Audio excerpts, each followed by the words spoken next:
Welcome to another story from the world of tennis brought to you by the ultimate tennis guru. What do Germany's Eva Lys and Argentina's Solana Sierra have in common? Neither had ever reached the second week of a Grand Slam. Neither was even supposed to be in the main draw of the Slam where they made history. And while both had shown promise, with Sierra being a top junior and Lys a solid ITF grinder, neither had made headlines on the biggest stage. But in 2025, that changed. One in Melbourne, the other in London. Two lucky losers, one unforgettable coincidence. They're both in their early 20s, unseeded, unfancied, under the radar.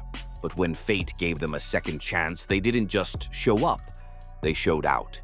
In a sport obsessed with rankings, wildcards, and seedings, these two made it clear that sometimes all you need is a door left slightly ajar and the courage to walk through it. So, for starters, what is a lucky loser? In tennis, a lucky loser is a player who loses in the final round of qualifying but still manages to get a spot in the main draw if another player pulls out of the tournament, usually due to injury, illness, or visa issues. Lucky losers lose in the qualifiers. They pack their bags, some book flights home. But they don't leave just yet unless you are Marco Trungelliti, who once had to make a drive back from Spain to Paris to play at the French Open as a lucky loser.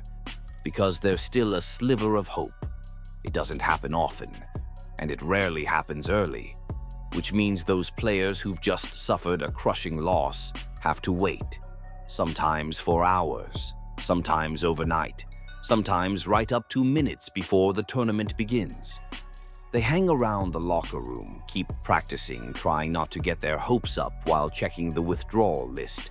One more out, just one more. And then, suddenly, it happens.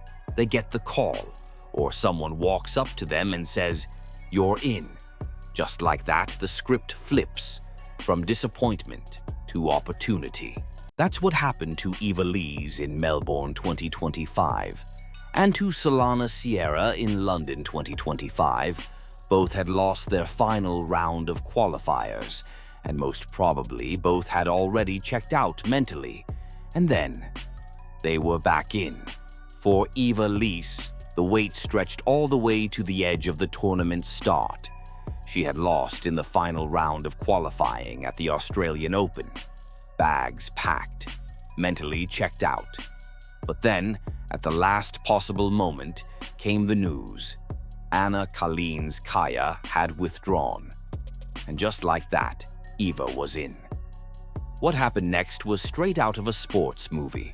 She defeated Australia's Kimberly Burrell in the opening round, then took out Varvara Gracheva, then Jacqueline Christian. 3 straight wins at a Grand Slam.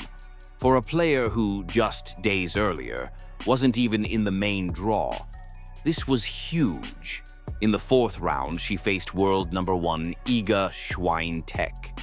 She lost, but by then her name had already been written into Australian Open history, the first lucky loser in the Open era to reach the 4th round in Melbourne. Solana Sierra's story wasn't too different, and it was as striking. The Argentine had shown potential as a junior, even reaching the French Open girls' final in 2022. But her WTA resume heading into Wimbledon 2025 was modest at best. She lost in the qualifiers. But a late withdrawal from Grace Minin handed her a main draw spot.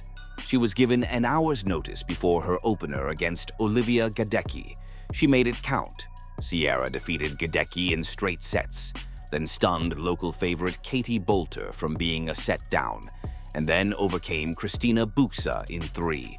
And suddenly she was in the second week of Wimbledon, the first woman ever to do so as a lucky loser at the All England Club. While Sierra lost to Laura Siegemund in the 4th, the tennis world had taken notice. Headlines rolled in from around the globe. The grass breakthrough no one saw coming. Solana's Cinderella story. from lucky loser to last 60. For both Lys and Sierra, these runs weren't just wins, they were breakthroughs. Proof that the gap between qualifiers and contenders isn't always as wide as it seems. Now you imagine this. You've just lost in the third round of qualifying. You earn a respectable 72,000 Australian dollars at the Australian Open, or about 41,500 quid at Wimbledon in 2025. Not bad, but nothing that'll cover your travel, coaching, equipment, physio, taxes, and a year of grinding the tour. Now, fast forward 24 hours, you get into the main draw, win a match, then another, then another. Suddenly, that paycheck explodes. At the Australian Open, reaching the fourth round meant Eva Lys earned 420,000 AUD. At Wimbledon, Solana Sierra took home 240,000 dollars. To put it plainly, that's 6 times what a final round qualifier earns, and more than some players make in 2 or even 3 years of playing lower-tier events. For Eva and Solana, this wasn't just a feel-good story. It was a career-changing moment. Money for travel, for coaches, for building a real team around them, for buying time and peace of mind.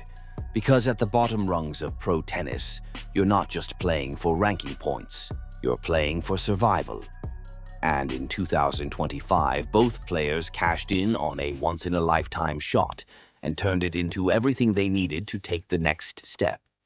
So what does this say about modern tennis? There was a time when the second week of a slam felt like a closed club.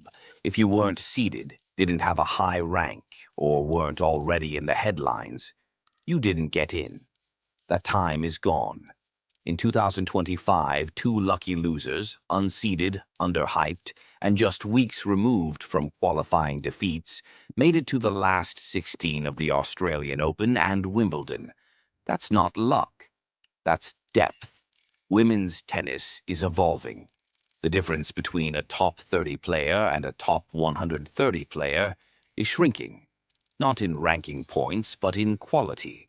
More players are training smarter, hitting harder, traveling wider. And on any given day, even someone who wasn't supposed to be in the draw can play like they belong in the top 20. But here's the thing.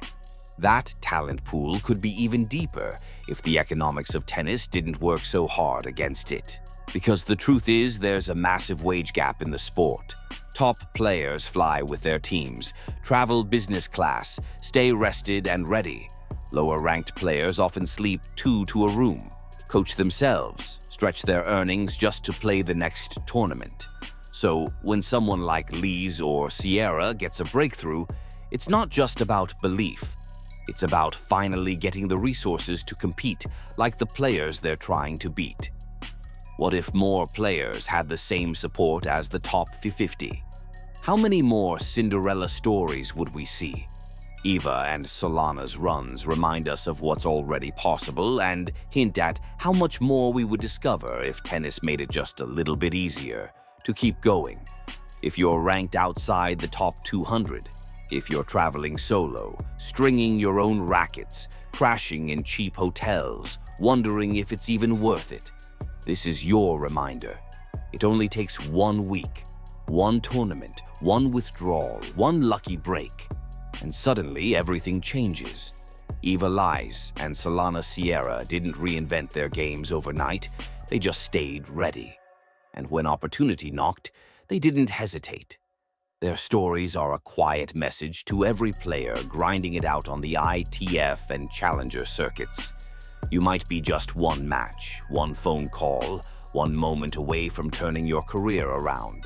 So now we ask you, which run did you enjoy more? Eva Lys at the Australian Open, Solana Sierra at Wimbledon, or maybe a different lucky loser story altogether? Tell us in the comments.